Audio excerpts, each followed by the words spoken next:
Hell in the Land of the Morning Calm, Chapter 14. Paki Goes Home.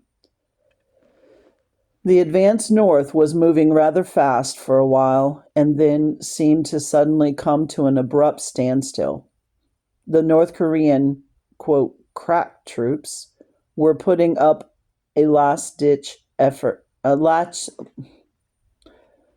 were putting up a last-ditch stand, going all out because they knew now it was sink or swim for them. It was their last chance. Our casualties were high among our own troops and among the Korean people. Innocent Koreans were sometimes used as a shield by the communists. Many others died just from the normal things that happen in any war. There is no way that innocent people can help but be hurt in a war. Paki became very proficient at administering first aid. He was back with the battalion command station when we were on the line. There were many chances to observe the medical men at work, and he was very observant. I personally saw him minister to Koreans who were hurt or wounded. I was told by some of the medics that they had seen him put on tourniquets to stop bleeding, bandage little children, pray with and try to console little ones who had lost their families. He brought several to me to see if I could help him get them back to the rear and find someone to take them in, which was not easy to do. Many times I watched this little boy and thought, this is a man in a little boy's body. He was wise far beyond his years, and the compassion he had for others was unbelievable. He always seemed to be thinking of how he could help someone, yet he would play the little children's games with them. I would watch and think, what a shame that this little one and so many others are being robbed of their childhood by this cruel war. They had no chance to be normal children. While they should have been playing and studying in elementary schools, thousands of them were scrounging for food and just trying to stay alive. So many didn't have the benefits of the warm clothing and regular food that we were providing for Paki and the chosen few houseboys. Paki was very aware of how fortunate he was to have the clothing, food, and protection we gave him. Many times he shared his food with other little ones to the point that he was not getting enough food for himself. He was so happy that his country was being freed from the communists. Many times he would say, Plemson, we got almost all the victory now. How much more we got to go? It seemed he could hardly wait until there would be only one Korea, no more communist. I have thought many times that at least he was spared the sight of seeing his country once again overrun by the communists. It was a very cold winter morning, about 10 degrees below zero. Snow and ice were everywhere. The sky was gray and dreary. The wind blowing hard, chilling us to the bone. We could not get on enough clothes to be really warm. Sitting in a hole in battalion reserve, I was talking to Paki. Plemson, he said, before Christmas we all be in warm houses. War will be over. Yes, Paki, I think so. By Christmas it will all be over. Paki had always been proud that he was, quote, number one among the houseboys because I was the highest ranking man who had one, and he had been there longer than any of the others. Then it happened. All of a sudden, that sickening scream of shells coming in and the deafening roar of their explosions.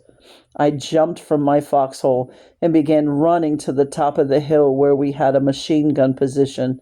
I wanted to see if there had been a breakthrough and if there were enemy troops following up the artillery attack. I had gone about halfway up the hill when I heard one of our men yell, Paki! Turning, I saw him running along behind me. Packy! I yelled at the top of my voice. You get back in that hole! He turned to run back to the hole, and it happened. A shell hit almost on top of him. I saw this little body blown through the air, running back toward him.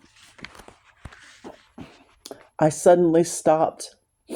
A sickening horror shot all through me as I saw this little right leg blown completely off his body.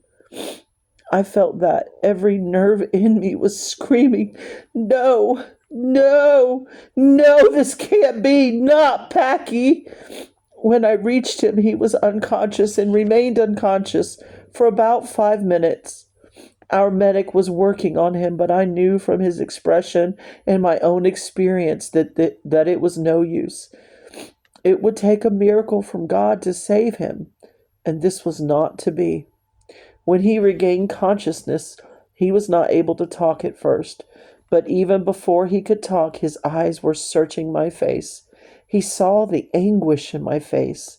Then from the mouth of this child came the greatest sign of real Christianity I have ever seen. In his condition, the first thing he said was, "Plemson, you no worry, Packy be all right." I don't think he knew the leg was missing, but suddenly it seemed to dawn on him that he was badly hurt. Looking searchingly into my eyes, he asked, "Plemson, Packy still number one boy?" "Sure, Packy," I said. "You will always be the number one boy." Once again, as he sensed my worry and anguish, he said, "Plemson, please no worry. Packy be all right." And then he took a deep breath, smiled at me, and said, "I think I sleep a little now." He closed his eyes and went to be with the Lord.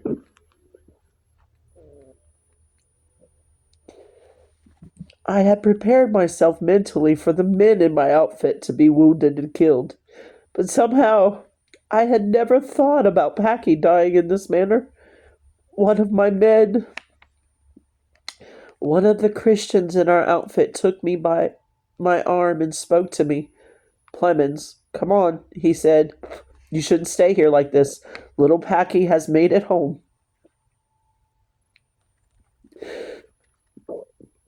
There will be no more pain, hunger, or war for him.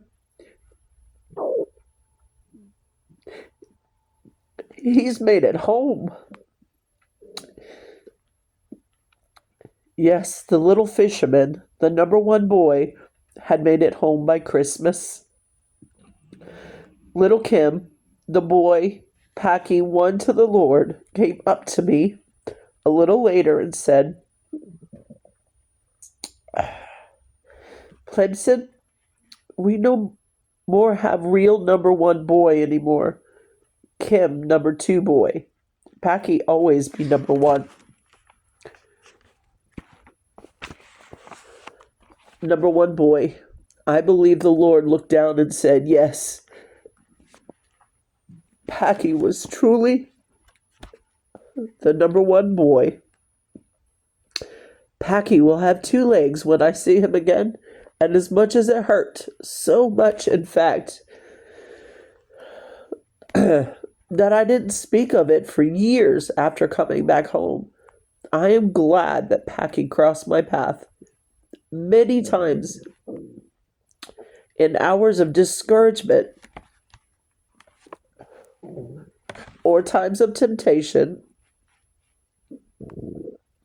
I have heard this little broken English voice of the little fisherman say, "Plemson, God has special work for you. You must always walk close to him. He has chosen you." End of chapter 14. And I want to apologize for my crying. I cannot read the emotional stuff without it. So sorry.